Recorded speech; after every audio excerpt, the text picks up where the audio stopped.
What's happening, everybody? Welcome back to the Off the Mic Sports Network, and we're gonna pick some NFL games in week number 4. Already hard to believe we're already almost at the end of the month. Most of these games are actually going to take place on my 36th birthday. I'm turning 36 on Sunday. If you want to send a birthday comment, send it in the chat, send it to me on my social media. Um, Listen, hey, we'll talk about the Browns. I don't know what my birthday wish for the Browns is going to be because I don't know how much of a chance they have. But let's start off with the Thursday night game coming up here shortly on Prime Video. Seahawks and Cardinals. Both teams are 2-1.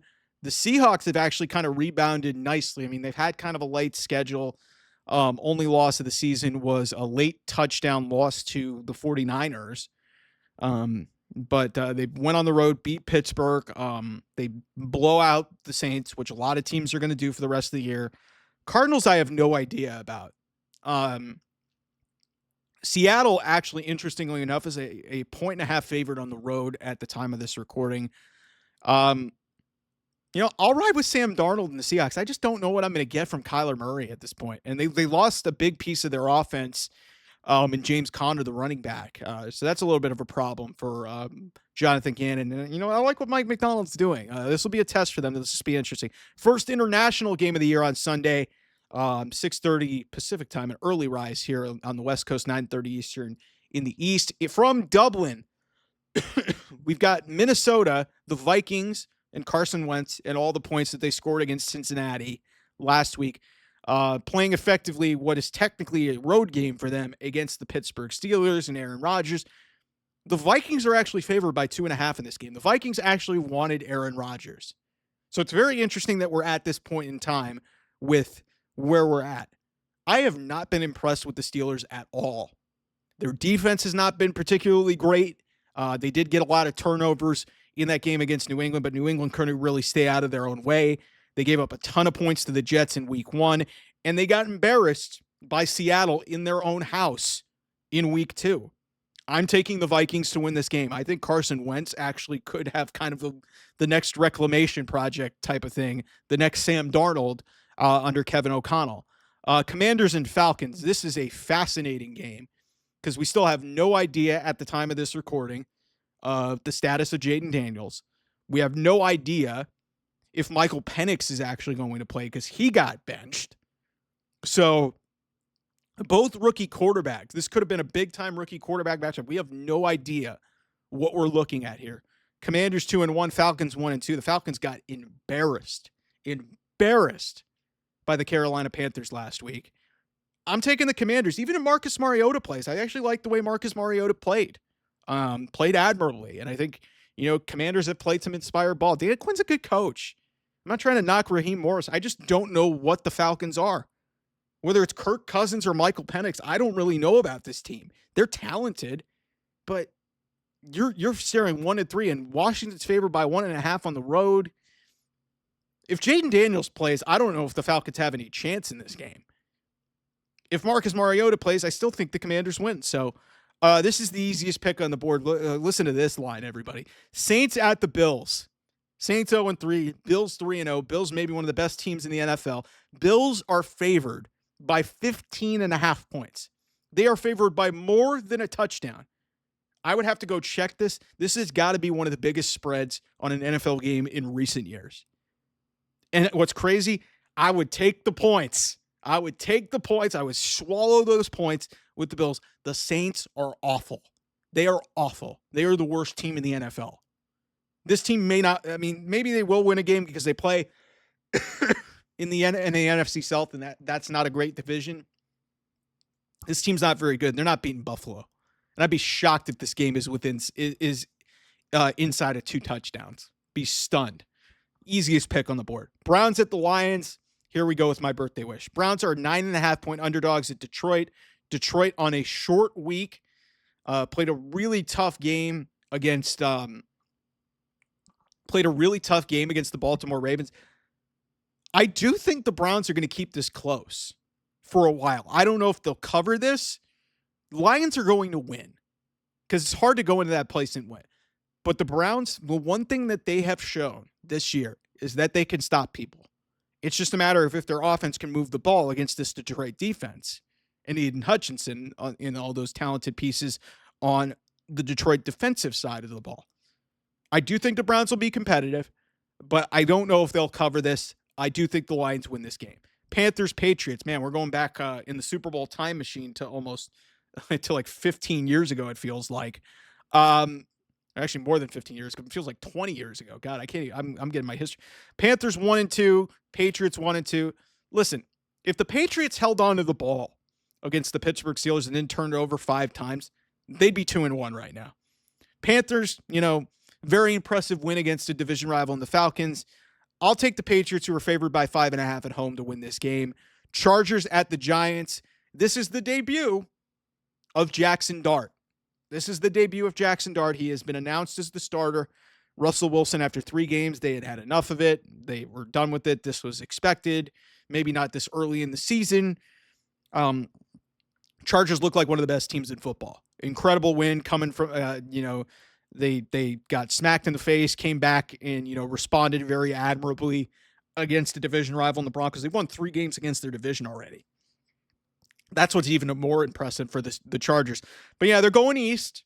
So, this is going to be a tough little test for them.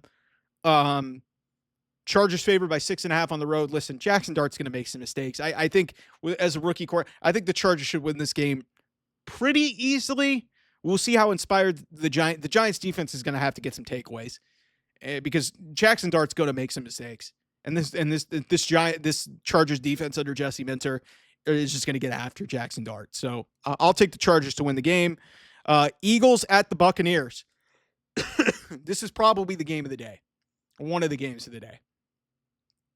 Eagles and Bucs, 2 best teams really in the NFC playing as of right now.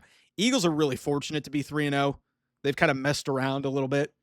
They're favored by 3.5 at Tampa Bay. I'm taking Baker and the Bucs. I am taking Baker and the Bucs to pull this off. Yes, the Bucs were lucky to get away with one against the Jets last week.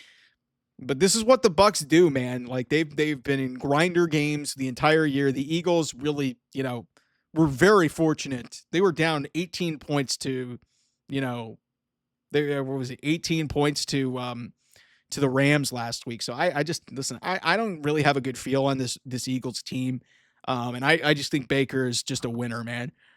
Titans and Texans, 2 0-3 teams. It's hard to believe that the Houston Texans are on the cusp of being 0-4. But they haven't played well. Really, got kind of pushed around. They can't score. They can't move the ball. I don't know what happened to CJ Stroud. He's not protected. He's not confident. It's really kind of shocking, to be honest with you. I will take the Texans to win this game. They're favored by 7.5. I just don't think.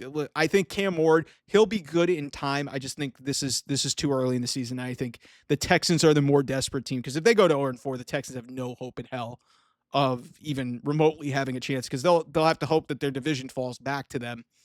But yeah, I'll take the Texans to get their first win of the season. Speaking of that division, start of the late window, Colts and Rams. Colts 3-0, despite not really playing it. I mean, they did beat the Broncos, which is kind of a big time win. But they also played the Dolphins, and and then they played Tennessee last week. So I'll take the Rams. The Rams should have won.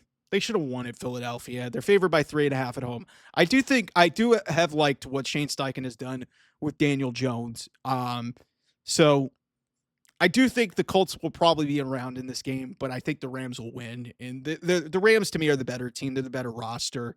The Colts have really benefited from a soft schedule.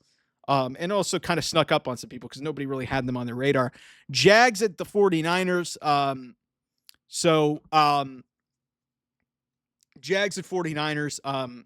Jags are lucky to be 2-1. I mean, I don't know what's going on with the Texans. And then, hey, they could have easily been 3-0 if they not, screwed up at the end against Cincinnati last week. Listen, the 49ers are 3-0 despite, Nick Bosa's out for the year. Brock Purdy, I think, is going to practice. But I still like this 49ers team. They still have been piecing it together. Kyle Shanahan, I trust more than Liam Cohen. And, hell, we'll see. If it's Mac Jones, it's going to be kind of a little bit of a revenge game because the Jags had Mac Jones on their team. Mac Jones, it hasn't been pretty, but it's not like the Jags season has been pretty. It's 49ers favored by 3.5. Give me the 49ers at home. I lied. But on reputation, this game is bigger than Bucs Eagles. Ravens Chiefs. 1-2 versus 1-2. One of these two teams who is considered, depending on how you look at the Chiefs, one of these two teams is going to end up being 1-3. And listen, the Ravens defense, we need to have a conversation about the Ravens defense. The Ravens defense is not good. The Chiefs defense is all right, but their offense is Kind of been getting away with stuff.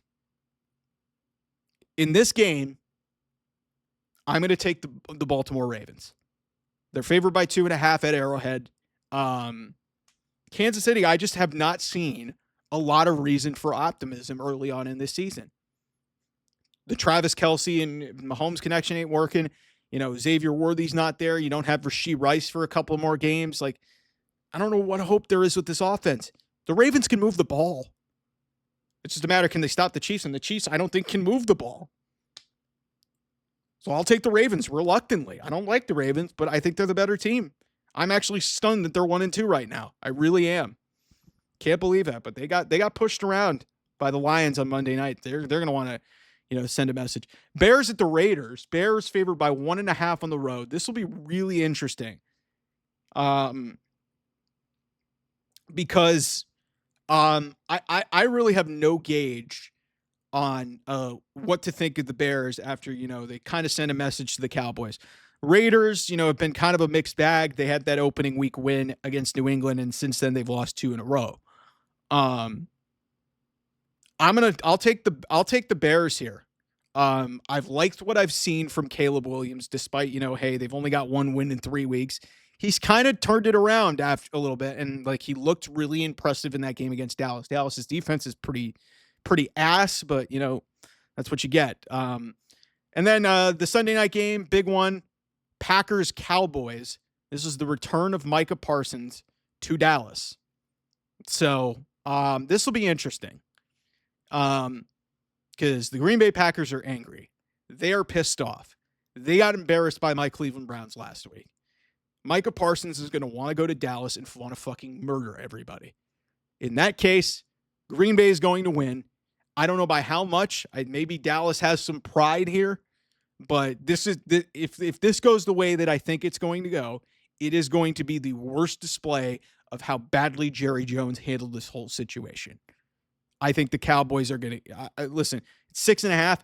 I think the Packers should roll in this game. Their offense should be able to run up points on this bad Dallas defense, and Micah Parsons should probably get a sack or 2. That's what I think is going to happen. That's really what all there really is to watch about this. If Dallas keeps this close, I'd be surprised. Jets Dolphins. Boy, what a treat on Monday Night Football.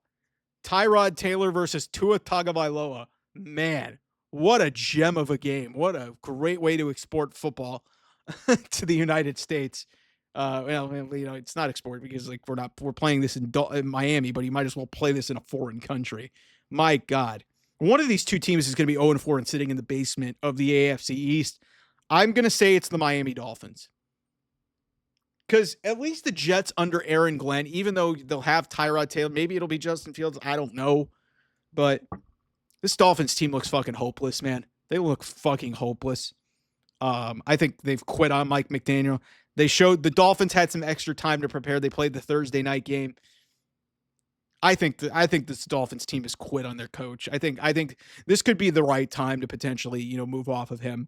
I just got more faith in the Jets and their new coach Aaron Glenn than I do in Mike McDaniel.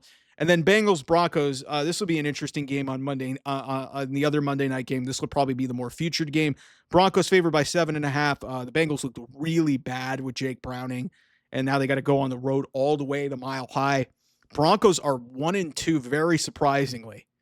Back-to-back, really soul-crushing losses on field goals at the end.